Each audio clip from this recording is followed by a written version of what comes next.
உங்களுக்கு நிம்மதி உண்டாகுவதாக. தேவனுடைய இரக்கங்கள் அதிகமாவதாக.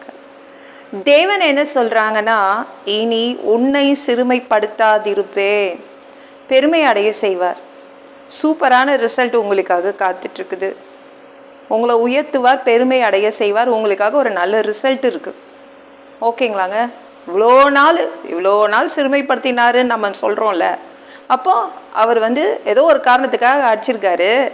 இனிமேல் நல்ல ரிசல்ட் வருது, பெருமைக்குள் உங்களை உள்ளே கொண்டு போவார். ஓகேங்களா? நான் ஒன்றும் இல்லாமல் நிற்கிறேன், இவ்வளோ சிறுமைப்படுத்தி வச்சுருக்கார் தேவன் சொல்கிறீங்களே, இன்னும் என் வாழ்க்கையில் அடி மேலே அடி வாங்க நான் ரெடி இல்லை. எவ்வளோதான் அடி வாங்குறது தேவன்கிட்ட? அவர் உங்கள் அப்பா. நம்ம தேவன் அவர் தகப்பன். அப்பா எப்படி இருப்பார்? பிள்ளைங்க கிட்ட ரொம்ப அன்பை கொட்ட தான் செய்வார், ஆனால் அடிக்கும் போது அடிச்சிடுவார். எதற்கு? நம்ம உயரணும், நம்ம பெருமை அடைய செய்யணுன்னுக்காக தான். அது தப்பு கிடையாது இல்லை? இனிமேல் உயர்த்துவார் உங்களை. இப்படி தான் நம்மளை அவங்க நம்ம சொல்லிகிட்ருக்கோம், ஐயோ இனிமேல் நாங்கள் அடி தாங்க முடியாது, அடி மேலே அடி வாங்குறேன், இதுக்கு மேலே நான் தாங்க மாட்டேன் அப்படின்னு சொல்லிகிட்ருக்கோம் இல்லை? போதும் ஆண்டவரே, இந்த வாழ்க்கை போதும் அப்படிலாம் சொல்கிறோம். ஏன்னா நம்ம பெருமை அடையலைன்னா அதான் நம்ம சொல்லுவோம், ஐயோ இந்த வாழ்க்கை போதும். நிறைய தடவை அந்த மாதிரி ஒரு வார்த்தை வந்துடுது. என்னால் வாழவும் முடியல, சாகவும் முடியல, ஏன் இப்படி இருக்குது என் நிலைமை அப்படின்றீங்களே. தேவன் இருக்கார், உங்களை பெருமை அடைய செய்வார். ஏன்னா அவர் உங்கள் அப்பா. இந்த வாழ்க்கை அவர் கண்ட்ரோலில் தான் இருக்குது, நம்ம கண்ட்ரோலில் இல்லை, அவர் கண்ட்ரோலில் இருக்குது. அப்போ அவர் நல்லா தான் வச்சுப்பார். ஓகேங்களா? என்னை பார்த்தாலே அடிக்கிறாருங்க, எப்பவுமே அடிக்கிறாரு. என் முகத்தை பார்த்தாலே அடிக்கிறாரு என்ன அப்படின்றீங்களா?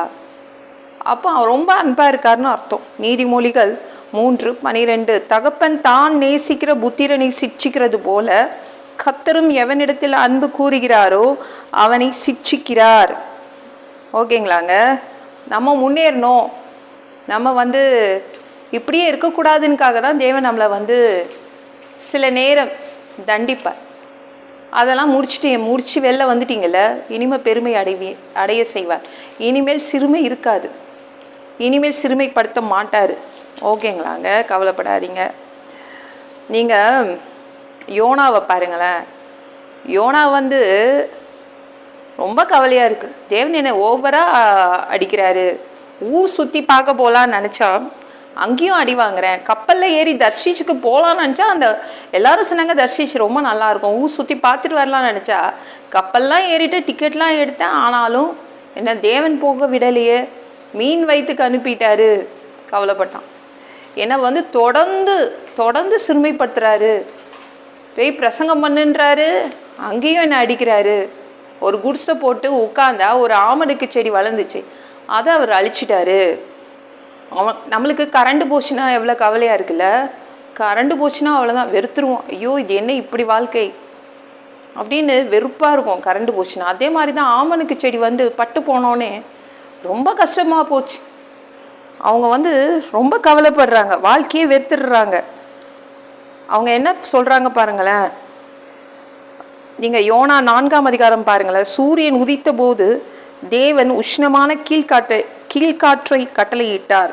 அப்பொழுது வெயில் யோனாவுடைய தலையில் படுகிறதினால் அவன் சோர்ந்து போய் தனக்குள்ளே சாவை விரும்பி, நான் உயிரோடு இருக்கிறதை பார்க்கிலும் சாகிறது நலமாக இருக்கும் அப்படின்னு யோனா சொல்ல ஆரம்பிச்சிட்டாங்க.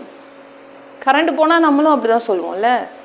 அவங்களுக்கு ஆமணக்கு செடி பட்டு போச்சு, அதில் தான் காற்று வந்துட்டு இருந்துச்சு, ரொம்ப கஷ்டமாக போச்சு யோனாவுக்கு. தேவன் என்னை நல்லா வாழவே விட மாட்டேங்கிறாரு, சொகுசாக என்னை வச்சுக்க மாட்டேங்கிறாரு. ஆனால் அவ்வளோ அவர் அடித்த அடியே தான் அவர் காண்பிச்சிருக்காரு யோனா புத்தகத்தில். ஆனால் நீங்கள் மத்தேயு எடுத்து படித்து பார்த்தீங்கன்னா மத்தேயு 12:41, யோனாவின் பிரசங்கத்தை கேட்டு நினிவே பட்டணத்தார் மனம் திரும்பினார்கள், இதோ யோனாவிலும் பெரியவர் இங்கே இருக்கிறார் அப்படின்னு இயேசுவே சொல்கிறாங்க. யோனாவை விட பெரியவன் நான். யோனாவை அப்போ யோனா தான் பெரியவன், பிரசங்கம் பண்ணுறதுலேயே அவன் தான் பெஸ்ட்டு பிரசங்கியார் அப்படின்னு மத்தேயு 12ஆம் அதிகாரத்தில் இயேசு அவனை புகழ்ந்து வச்சுருக்கார். அப்போனா யோனாவை பெருமை அடைய வச்சுருக்கார் இல்லை? அப்போ நம்மளை தொடர்ந்து நம்மளை கிட்டேயே நின்று சின்ன சின்ன தப்புக்கெலாம் அவர் தண்டிக்கிறாருன்னா என்ன அர்த்தம்? தேவன் நம்ம மேலே அன்பாக இருக்கார். யாரெல்லாம் தண்டிக்கிறதே இல்லை தேவன்னா உங்கள் மேலே அன்பே இல்லைன்னு அர்த்தம். உங்களை தண்டிக்கிறாரா, சின்ன சின்ன விஷயத்தெல்லாம் பார்க்குறாரா, கவனிக்கிறாரா, அப்போனா நீங்கள் கண்டிப்பாக உயர்வீங்க. இனிமே சிறுமை அடைய மாட்டீங்க, பெருமை அடைய செய்வார். அவ்வளோ அன்பு. ஏன்னா அவர் அப்பா, அவர் வேற யாரோ கிடையாது, அவர் அப்பா. அப்பா நம்மளை அல ஸ்கூலில் கொண்டு தான் விடுவாங்க.